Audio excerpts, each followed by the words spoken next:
Hey guys, welcome back to the studio. So today is going to be our first installment. I know it's the last section of the month. I know that the desk build and the installation of this tablet really sucked up a lot of time for December. There was a lot more pieces that I wanted to do, but let's really dig into this one quick. I am keeping the Wacom One tablet, and I will be using it today to go over a question from a fellow artist on Facebook. She's calling for help. I can't figure out the colors to match these two dogs. They're weimeriners. They appear brownish in the sun and grayish in the shadows. Owners seem to have divided opinions about the color as well. Which watercolor paint should I use to get it right? Any suggestions, recommendations would be greatly appreciated. So this is beautiful because it falls right into our dog days of December. So I'm going to try and make this as quick as possible so we can get as many episodes in for December as I still can. Sir Didymus' dog is still on the drafting table and still in the same shot he was before. I am not going to necessarily use the pictures provided by the artist in question. I instead implore you guys to use your own digital tools and your own digital troubleshooting to help solve your color palette problems. Alright, so I will be using Photoshop Elements 9. This is not the latest and greatest version of Photoshop. It does have the color picker tool, but you can find that tool in many other programs, including Inkscape and the GIMP. A lot of photo editing programs have that tool, so if you need to edit your photos, you have that ability. What you're looking for is just that color picker tool because it's going to give you the full spectrum of the actual core colors and then the dilutions of those colors. We're going to start with this first shot, and I'm going to put my screen on record. I am maxing out what my hard drives can do right now. Alright, we're going to start with this shot with Romeo and Juliet, and yes, they are actually these dogs' names. Romeo is a male. I believe at the point where we did this photo shoot, Romeo was 6 or 7, and Juliet was like 2. They are owned by Rebecca Himsman, and this is the one of 2 photo shoots we're going to go over for the answer to this question, and it has to do with lighting. So in this first shot, Romeo and Juliet are sitting on clearly an outdoor scene. It's an overcast day. We are actually down at Pet Fest one year, and she wanted to get some pictures of the dogs down by the lake. And the Henry Meyer Festival is very anti-pet, so this was a wonderful opportunity to get some lakeside shots with the kids, and they were one of many dogs that we shot for this photo shoot. So going in here, obviously Weimaraners are a gray breed, and I'm not sure on the actual genetics of this, but in troubleshooting both indoor shots and outdoor shots, it's pretty clear to me that that gray coat is a dilution of a brown or chestnut coat. So that's where your base color is going to be, and everything is going to wind up being a dilution of like a chestnut, a sienna color. That having been said, Weimaraners, just like Alcateca horses, are almost a metallic breed where they have such a high shine to their coat that they reflect a lot of the light that's in their environment and a lot of the colors that are around them. So when you shoot them in natural lighting, you're going to get that brownish kind of tinge and the full spectrum of their coat. So their diluted brown coat, which is gray, is going to show up more brown. It is also going to be affected by the temperature of the lighting that you're using. Now when we did this outside shot and we did the photo shoot, it was later in the afternoon. So understand that the light going down toward the horizon makes a warmer light, it's a redder light, and that's when you get into that golden light that photographers are talking about, and that's going to affect the color of the dogs. This doesn't happen in every breed, but it's most noticeable when you're talking about like white horses, because there's such a huge area to cover that the color will actually seemingly change, and it basically has to do with the source of your light. So in this one we're dealing with a warmer, not quite blue noon light that's very, very blue. It's a warmer light because the sun is past the zenith, and so it's starting to go down. Alright, so now in order to troubleshoot and get your answers here, I got Romeo and Juliet by the head here. And now we're going to go with this color picker tool. Now, when you see them on the street, Weimeriners look gray. And when I say they have a dilute brown coat, this is what I'm talking about. So we got that color picker tool. We're going to go over here, click on our sample. That's going to pull up the dialog that will tell us the gradient range of where the color is in relation to its base color. So let's go in, let's pick Romeo's ear right here. So when we're looking at this, what I want you to do is keep an eye on where the picker actually is. Where in the scale between black and gray and the actual base color dilution it is. So you can see this is very much in the orange range in the family. This is the actual color that is in that in particular pixel that I happen to click on. And of course, the more I zoom in, the more accurate this color dilution is going to be. You're going to have more pixels and more pixels and more pixels. But this is a general area kind of thing. I'm not going to get pixel by pixel. But this will kind of give you how we're working between tints and shades and then the actual dilution of the color. This is going to be the actual color, this is going to be the previous color, so you can kind of keep track as we go through that for the vast majority of these in particular shots, you're going to see a lot of golden versions of gray. Okay, so we're over here on Romeo's coat here on the side of his head, still in that golden yellow family. Now let's go back up here by his head. That's all the highlights. Let's go over by his ears, see if we change colors too much. Now we're really sitting really hard into all of those dilutions of orange. How about the shadows? Well, get a little bit more red. But once you get a little bit more red, we're getting a little bit closer to the cooler colors. So remember when you're talking about shadow versus light, you're talking yellow color versus blue color. So we're getting a little bit cooler. As dumb as that sounds, we're getting a little bit cooler here. Okay, a little bit cooler. And we're still in that warm band because we still have that late afternoon light. Okay. Still that late afternoon light. Keep in mind, we're way down here in this spectrum over here. Even with the shadow area where the fur changes direction, and so it's absorbing the light and giving more shadow, you still have, even with this red, you're still in that warm spectrum, not quite getting into the cold colors. A little bit of reflected light over here. This is not quite in, the sun is behind me, so the sun is over here on the left hand side of the screen. And so over here is more the shadow color. We're getting in a little bit into yellows. See if I can pick up that purple again. I picked it up earlier. And there is a little bit to say for, like, here's about as probably as cool as it's probably gonna get. But you're in a very dilute red area right here. Orange, okay? So again, the dogs themselves aren't orange. They're a dilute version of the orange, so it's going to register as gray. So just in case nobody's catching this, here we're on Romeo. Let's go in with that color. Pick up my paintbrush. It's on 100% opacity. If you were to just see this in the store, all you would know is that that is gray. And that's fine, okay? Gray is a real hard color to kind of troubleshoot.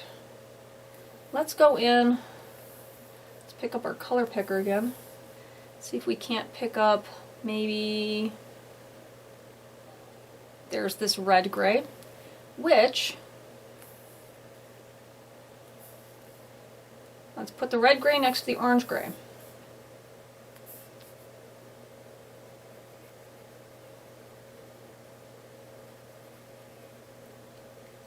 Okay. Notice how I said that once you get down into the more red-purple zone, even though you're in the warm color spectrum, you're getting closer to the cooler lights. This is what I'm talking about.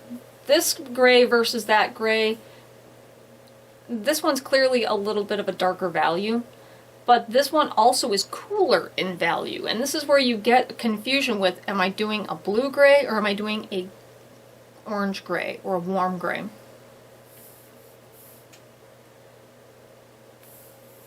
Let's go back in our color picker tool. Let's find another, let's pick on Juliet here. Yeah, my dear. And my eye is picking up, and this is just because I've done this for a really long time, some of the kind of yellow in her coat. And you kind of look at this and you're like, you're not really seeing it, but at the same time, it's a good example of where we're sitting. So right there is the color picker, so it's really in a shadow, but it's a warm shadow. And it's coming from all your later in the afternoon light. So another shadow color.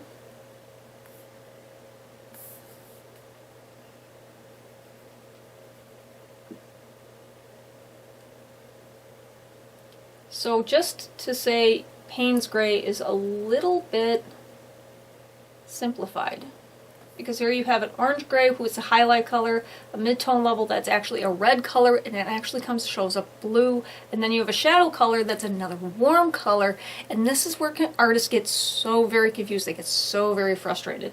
And this is one of the reasons why I recommend getting a color picker tool when you have a real difficult subject, and Weimaraners out of all breeds have got to be the hardest color to really troubleshoot, because there's so many colors in their reflective coat colors.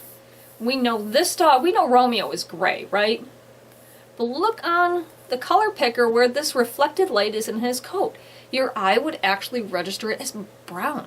And if you don't believe me that a gray dog can look brown, let's go in once again.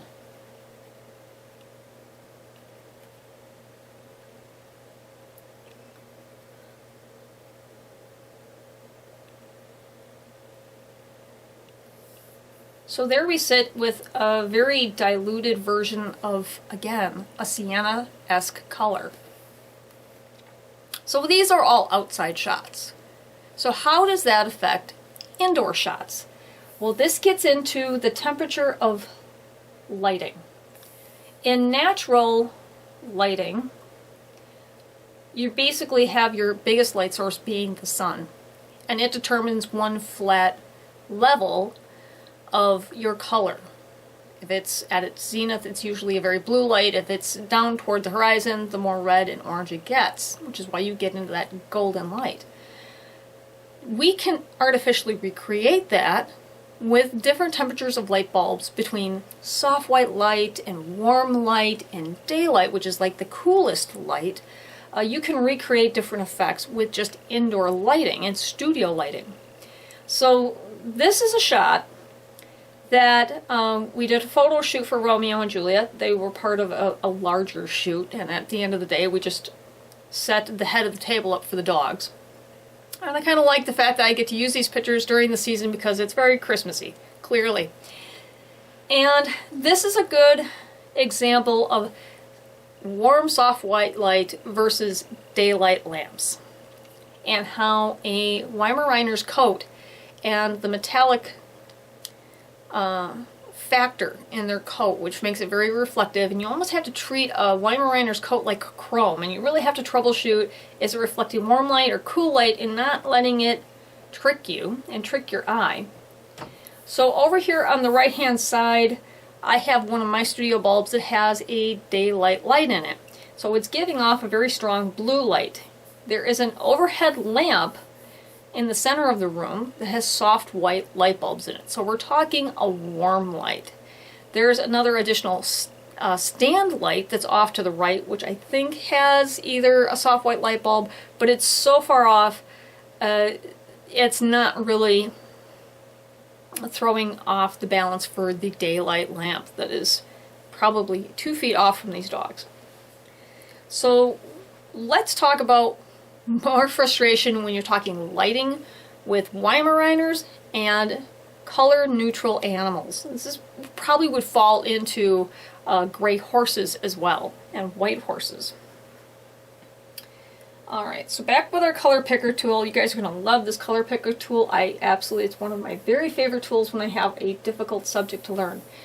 So remember how in the outside lighting we had a vast majority of diluted oranges and sienna colors and even a little bit into the red hues, but not into the cool red hues. Now watch how fast this happens when we're talking about indoor daylight and indoor cool white lighting, okay? Here's Juliet's ear. Well, temperature hasn't really changed when we're in the shadow. Okay? We're still dealing with a lot of warm colors, but now we're getting into little yellow, still in there. Okay? Keep in mind, over on the right-hand side of the screen here, this is all indoor lighting and shadow and cast shadow. So we're still dealing with the natural cast colors from the dogs. And kind of as I'm going through, look at this one. Look at where it looks, where it lands on the dilution, and then you can see the previous colors versus the current color. Okay, so we're just kind of dealing with this ear. Okay, now I got a little bit into the yellow range, and then suddenly, and I'm still on this ear, we're in a yellow range. We hadn't gotten this yellow before, but it has everything to do with it pulling color from the environment around it. Keep in mind, they've got that metallic kind of coat. And my camera's picking it up from other elements in the surroundings. So what I think is part of the problem is here, this color is coming in from probably right about there because it's right in the same family and it's right very close to where this dog is. And if I remember right, there was a yellow charger on the plate, underneath the plate that had the bone on it. So that is going to cast a yellow light as well. So this is Juliet's, left side of Juliet's face, right side of the screen. Still dealing, well, we're still in the brown area. Even in shadows, we're still in the warm textures. What about daylight? Holy biscuits, there's your blue. This is where artists are getting ever so frustrated. This right here, and this isn't like a huge highlight, this is still kind of a cast shadow versus right here where we're really, really light. But right there is your daylight light. Let's close this out and open up our palette here. Keep in mind these are all the outside light, outdoor natural light.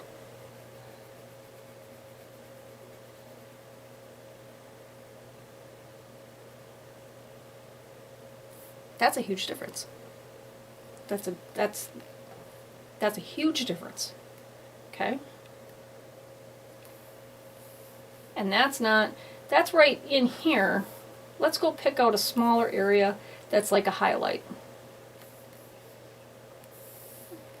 So here we're on the highlight on that top of the head. Okay, and this is some really kind of dynamic lighting. I really liked it when I did this kind of lighting. It might not be for everybody, but the reason I did it was effectively for this specific tutorial. And I did this shoot years ago and I just never did anything with it.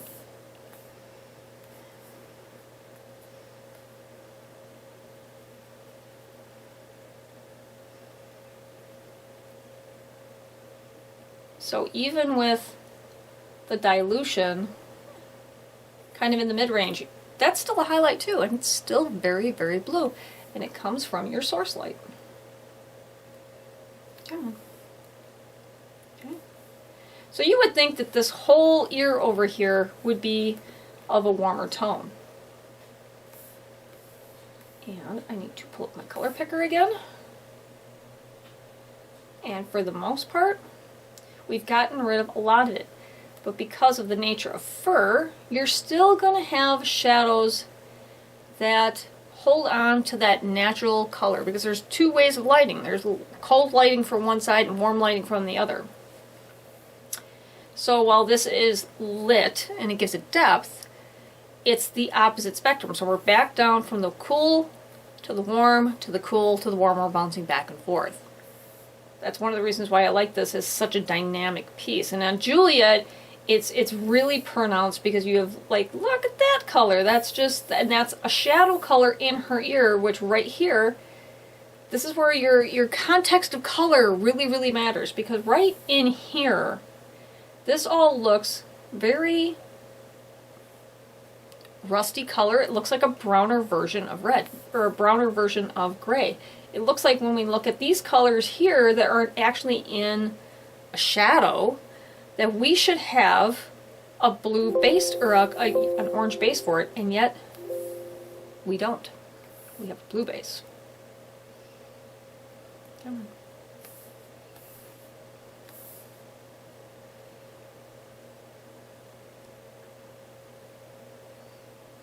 So again, a dilution of the blue color, except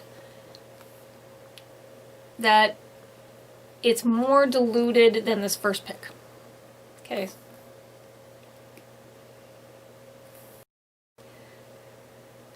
Now, Romeo in this shot, as much as he's making frumpy face, is farther away from our blue source light. So let's color pick off of Romeo and not Juliet. See what Romeo gives us. Orange. Lots of oranges. A lot of that warm color. Just keep in mind, above you, you have a cool white light center lamp that's built into the ceiling.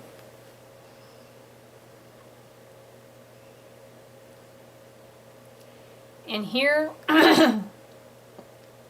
right in here is where you wind up with the first changing direction. You have the beginning of the eye socket, and so the daylight light is hitting it and it's kind of capturing it, and it's not being illuminated because there's the forehead brow here and the light coming from the other side of the page. It's not getting illuminated the same as this part of the face. So this is again where you need to know your anatomy, and you need to understand the compositions and the nature of light in your positions. So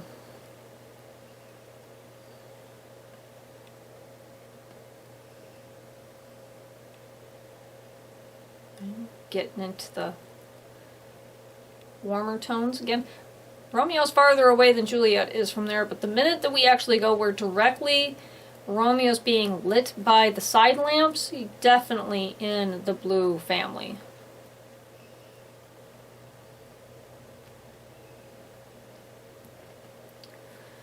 Let's talk muzzles and noses. Muzzles and noses have very thin skin. And of course, dogs are mammals, mammals are red-blooded, and this being such thin skin, the color of the muscle and the blood behind it is going to show through the coat. That is part of what gives the unique values around a dog's muzzles and their jowls, why even white dogs are pink and cream around their mouth. And just like on every other dog, it's going to affect, despite the lighting, it's going to affect the color range. So with Romeo, his face is definitely still well lit into the blue. I mean, there's his white, you know, his highlight on his lip. You know, it's definitely getting a blue light. So this is being lit by this is being captured by the light. But this skin under here is giving you a different value because it's much thinner, and so it's showing you the muscle and the tissue and the blood underneath it. So bear that in mind. You have to kind of keep a pretty wide palette, even when you're painting a gray dog, which seems really kind of oxymoronish. But you got that real thin. Here we're being illuminated by the soft white, warm light bulbs. Real thin skin above the base of the nose, and all those warm values. And we're really down into the dark tones where it almost looks black. And of course, in the dog's nose, it's black. For all intents and purposes, it's very, very, very black.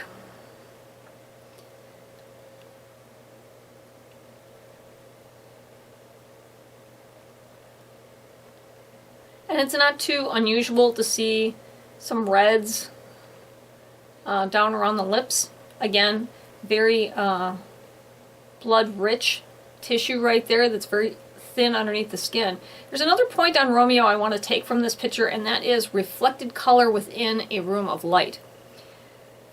So while let's go back over here, back to our color picker, we got the blue light coming from over here. We've established that. A little bit of green light, and that's just because it's mixing with the yellow light. It's trying to figure things out. Okay.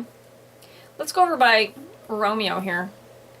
And we have got a heavy base of red. And yes, he's got this little white spot in the middle of his chest, but even that's red. And that might throw some people off. And all of this, if I just scroll down the page a little bit, there you go, there's your source. So you have the really bright blue light, you have light from above, you have light from basically 3 angles. 2 warm, 1 cold. But this, when I click on the picture and go take samples of the color family, and this is all going to be a little bit variant because of the lighting and the muscle structure, is all very reflective of that color. You know?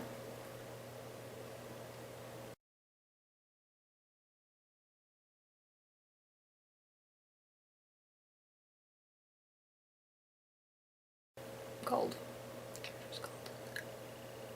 I'm an idiot.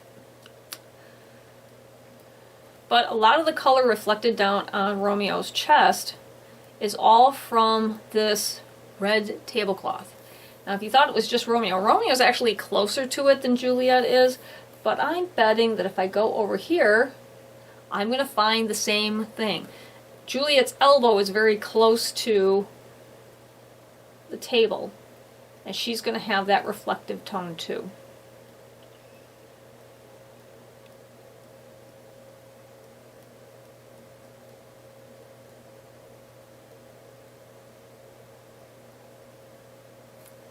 How about in here? Yep. So we're all in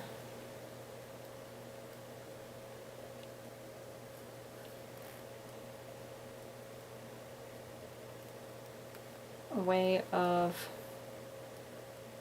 very dark reflected tones. And they all are in the same family as that tablecloth. So,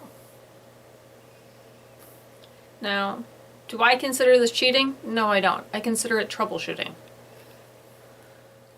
Okay guys, so that's going to be a quick way to troubleshoot your color mixing. In the case of weimeriners, yes, they are a gray color. However, the dilute gene is a dilute brown, and because of the metallic coat, the temperature of the lighting around them is going to greatly affect what color they appear. So to say pewter gray, Payne's gray, yes, you're all actually very correct. And it's because the environment that they're shot in and the lighting that they're shot in affects how they appear to your eye. So for a quick summary, is there a right color for weimeriners? No, not really. Actually, you're dealing with a dilute and a highly reflective coat. Daylight colors are going to affect it. Cool white light colors are going to affect it. The time of day, if you shoot it outside, and what time of day you shoot that dog is also going to affect what color it appears on the screen. My advice for this in particular artist dealing with a Weimariner client, because this is probably the top of the line of difficult color mixes, I would probably sit down and have them legitimately pick out their favorite colors and how, based on the color palette of how the dog looks. And you're going to have to keep harping on them that you don't care about the position or the feeling of the painting. You are just dealing in color, because that will give you a set palette, whether it's a cool palette or if it's a warm palette. And it will at least give you a start. The other option is to do a cool white, warm light balance, where you have both colors mixed, but that can make painting your dogs very, very difficult without kind of some pre-experience or some pre-reference photos to be able to do that, because that's not something that you can really do in Photoshop where you're like, I want to put a cool light over here and it'll automatically change all of these highlights on the side to a blue tint and keep these a warm tint. Photoshop, as far as I know, and I might be wrong, maybe Photoshop's got that, but that's not a thing that I think at this point Photoshop is really capable of doing. So I would definitely have the client sit down and have them evaluate the reference pictures that you've been given, and have them evaluate their preferences based on the color of the pictures rather than the context of the pictures. And you may really have to do that as a picture over a conversation over the phone, because you're going to have to keep getting them to dial into that specific color and not a memory if it's a memorial piece or an event that took place or some emotion that's tied to it, to really get down to the logical part of which preference do you have. Do you like the colors that are more orange, or do you want the colors that are blue? One is calmer, one is warmer, clearly, and they have two different effects on the way that the dogs look. That would definitely be where I would go with it. That would be my advice. In looking at the reference pictures that the clients have provided the artist in this picture, they've got 4 pictures, technically 5 that are outside, 1 that is inside. I'm not sure how many of these are taken with cell phones. It looks like one of them was done professionally. I would definitely make sure that you consult the photographer who may have taken that picture and make sure that they took the picture, because that looks like a professional setup. It looks like it was staged and professionally lit. These outdoor pictures with the dogs in the field, you're going to get a much warmer palette, almost to the point where you're dealing with chestnuts and umbers and siennas outright rather than the dilute versions of them. There's this picture that looks like an autumn picture, and I think that that's a cell phone picture. It's very heavily shaded. The lighting is not ideal. It's really, really not ideal. And a lot of it, which is not shadow, is also blown out. I would probably try very hard to avoid having to use that reference picture. It's not flattering for either dog. You can't get any details off of it, and it's badly lit. I think of the two, I would probably use the one that I suspect is a professional photo, and the one that is the field shot of both dogs. And you may be able to come up with a marriage of the 2 color palettes, but again, I'm thinking that you have a warmer color palette just based on how much reflective pink and red and orange that you have in both shots. Clearly that field shot is shot later in the day by the shadow lines. I mean, we're probably talking 4 or 5 o'clock at night, so even more orange and red than the shots of Romeo and Juliet.